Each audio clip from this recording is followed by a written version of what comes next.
నమస్కారం. సుప్రభాత ఘంటారావానికి స్వాగతం. ముందుగా ప్రధాన అంశాలు.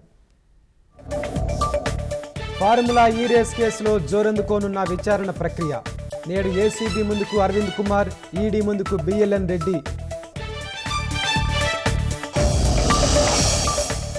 ఎక్కడా అరపైసా అవినీతి జరగలేదన్న కేటీఆర్.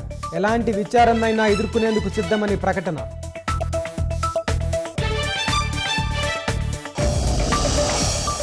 నేడు గాంధీ భవన్లో కాంగ్రెస్ రాజకీయ వ్యవహారాల కమిటీ భేటీ.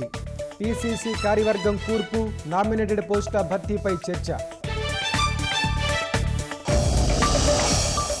ఇస్రో కొత్త చైర్మన్గా వి నారాయణ్. ఈ నెల 14న బాధ్యతలు చేపట్టనున్న సీనియర్ శాస్త్రవేత్త.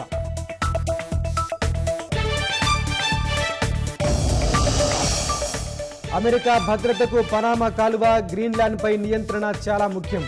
సైనిక బలగాలను ఉపయోగించడాన్ని తోసిపుచ్చలేమన్న ట్రంప్.